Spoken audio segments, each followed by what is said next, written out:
Hi, everyone. My name is Anna Mankey, and for this week's case study, I have decided to do it over the film Joker, which it's actually my first time seeing the film. I know, it's super shocking that it has taken me this long to see such a great film. That one's on me. But, sometimes that's just how life occurs. So, without further ado, let's move on to the rest of the case study. So, before I get into all the nitty-gritty about like the production elements and stuff like that, I just kind of want to provide some background information on the film. So, like mentioned before, the title of the movie is Joker. The director of the film was Todd Phillips, and it really was released in 2019. The genre of Joker, I believe, is really interesting because there wasn't one particular genre that I think this film perfectly fit under. So I actually chose a couple, or I guess three, that I believe this film fit under pretty well. And they were the genres that I believe Joker falls under are psychological thrillers, drama, and tragedy. And the runtime or length of Joker was 2 hours and 2 minutes. So, another important thing that I noticed while watching the film was there was a lot of themes. And the particular themes of Joker that stood out to me while watching the film were struggles with mental illness, isolation, loneliness, differences in socioeconomic status or social class, whichever term you prefer more, and societal abuse.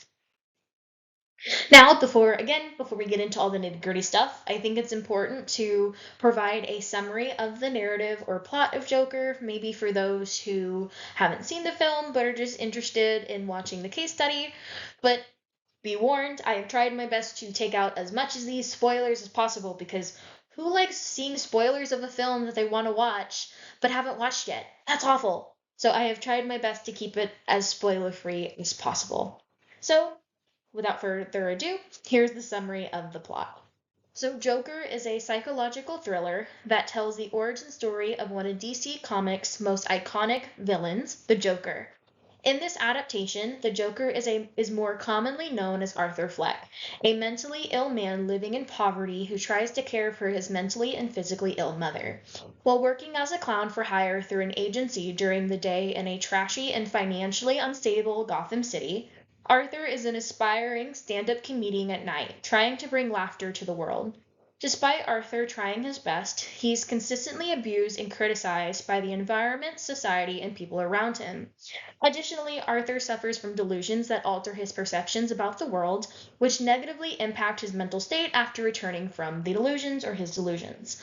Through a combination of his unstable mental state, isolation, and suffering abuse, Arthur turns into a psychotic monster people may more commonly know his character as in the comic books. Now, I want to give like my evaluation of Joker, like a little overview of my analysis, yada yada. So, my own opinion of Joker is a well-written, beautifully shot, and brilliantly acted film, especially through Joaquin Phoenix's performance of Arthur Fleck. Also, the Joker, you may hear me say the Joker or Arthur Fleck, Arthur, kind of interchangeably throughout this case study. Just know they are the same character. It's just kind of whatever name comes first comes to mind. But again, they are the same character. So when I say all of those names, I am referring to the same person. So personally, I love this film due to a couple reasons. The first reason why I enjoy this film is because I like watching movie adaptations of comic book characters. It doesn't matter if they're villains or superheroes. I like seeing the characters come alive from the pages and see what different actors do to make these characters feel more personal or feel more human in a sense, because they were on paper. So you really don't know them as well as unless you have like a physical depiction. Again, I just like seeing these comic book characters come alive on the big cinema screen. Again, whether it doesn't matter if they're good or bad. The second reason why I found this movie so interesting is the idea or the way the idea of mental health was depicted in the movie, especially through Joaquin Phoenix's depiction of the Joker.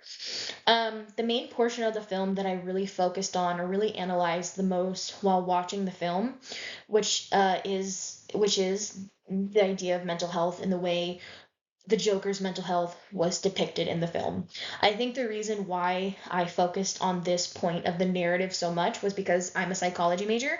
I have been studying all different types of diagnoses and talking about mental health for so long. It's just kind of hard for me not to pick up on it when watching a film that mental health or somebody's mental health plays such a huge part in. So, next, I also want to talk about some of the production elements, different movie elements that made this film so beautiful, so great.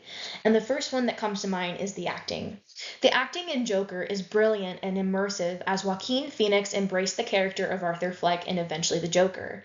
Joaquin Phoenix became a method actor for this project to truly gain a deeper understanding and connection to Arthur Fleck, which translated well on screen as the audience saw a twisted and mentally ill man. You know, Joaquin Phoenix took specific steps to create his adaptation of the Joker, including losing 52 pounds of weight, which you can see in the picture I included on the slide. You can see his ribs, you can see he looks sick, he looks skinny, like he's so skinny that you can see his ribs. And I think that truly helps add to his performance of the Joker.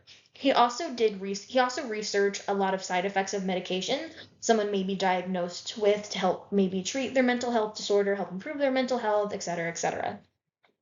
And one of the common side effects of many medications to help treat mental health is excessive weight loss, which I think he kind of depicted well in his performance of Arthur Fleck, which again, you can see how skinny he was in the film based on the picture I provided on the screen.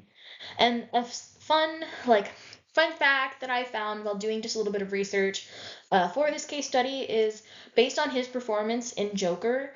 Joaquin Phoenix actually won the Oscar for Best Actor based on his performance in the movie. So the acting has to be really, really good in this movie for him to win an Oscar. So I just thought it was a fun fact to include. Moving on. The use of color and lighting in this film is beautiful and wonderful as well. So the use of color and lighting in Joker helps add to the dark and twisted themes in the movie.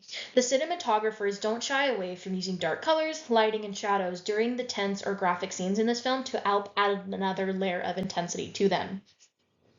For example, the first scene Arthur is shown committing graphic violence occurs at a dark subway station, which the dark colors and lighting help add even more tension to the scene. The particular picture that I have on the slide is from that first scene where Arthur is shown committing an act of violence. And as you can see, the subway, even though it has lights, there's a ton of shadows in the background, which really makes Arthur stand out as he's committing this violent act. The colors are muted other than the vest and his makeup, and they really did a great job of making this scene feel more intense and adding more tension to it just with the shadows and the lighting and the use of dark colors. The film the film also does a great job of combining the use of colors with the wardrobe. And the film uses muted colors and dim colors in the wardrobe, except for Arthur when he is using his Joker persona, versus just him being Arthur before the two personalities combine. A big portion of this movie is the idea that his Joker persona is one person, and himself as Arthur, like him just being normal, other time just being a normal person, Arthur, are two separate identities that come together at the end of the film. And I think the director, wardrobe department, whoever made the decisions, did a really great job of showing the two differences of his personality before they combine in the use of wardrobe, in the worst use of colors and the wardrobe. And so that idea that I was talking about, the symbolic use of wardrobe and colors to show the two different personalities of Arthur before they become one when he becomes the Joker finally, I think is shown really well in these two photos. So the photo on the left is towards the end of the film when Joker accepts his identity as the Joker, and he's become violent. He's become kind of what people may know who the Joker is in the Batman comic books, right? So as you can see here, the Joker persona uses a lot of bright colors. So you see the bright red pants and jacket, the bright orange vest, the green hair, the green shirt, and the use of white and bright makeup kind of establish that Joker persona. Where on the right, you see him just on the street, just normal Arthur Fleck, with a brown shirt and a white collar, white shirt, brown vest, the maybe green or beige jacket he's wearing with the dark pants and the dark shoes really kind of, I think, symbolizes the difference, for a majority of the film of Arthur Fleck and the Joker before the two sides of his personality become one into one whole identity. That may not be that may not have been the intended cause, but I thought it was something important to show. So now I kind of just want to talk about some strengths and weaknesses of Joker. Some of these strengths that I found of the film were in the acting, writing, use of lighting, use of color, the wardrobe and makeup. And a lot of those strengths I've already talked about previously. Now, the weaknesses of Joker, you'll see there will only be two because I love the film. I thought it was great. And I didn't find that many weaknesses. I just thought I would include some that some people may think about while watching the film. So the first weakness that I discovered was there was a lack of character development other than the main character, which makes sense as Arthur would have the most character development, whether negative or positive, because he's the main character of the film. This is his origin story, so it makes a lot of sense you would mainly see his character development. But I personally would have loved to see some of the character development of some of maybe the supporting characters, but that's just my personal opinion. I just like character development. So, if that is something you don't want to see, then don't worry about it. That's not a weakness for you. Cool. And then some people may view the pacing of this film as slow. They establish an entire timeline within the film, and some people may view it as slow if they are maybe slow paced or a little bit slower than what they would like while watching. I didn't really have that issue, but I could see why some people would say that, so I just thought I would include it as well.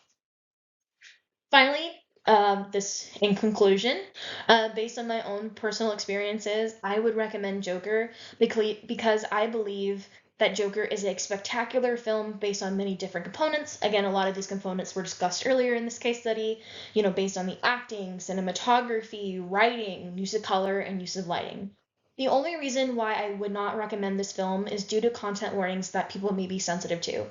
There are a slew of content warnings throughout the film, and some include suicidal ideation, depression, mental illness, child abuse, graphic violence, and domestic violence.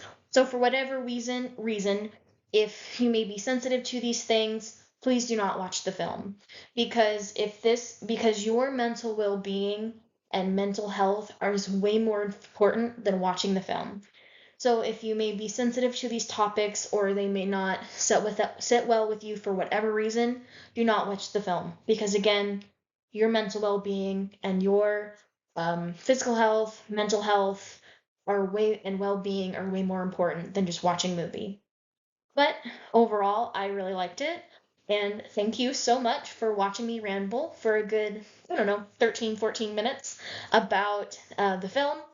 I would recommend it, but again, with the content warnings, watch it at your own risk. Just be careful, people.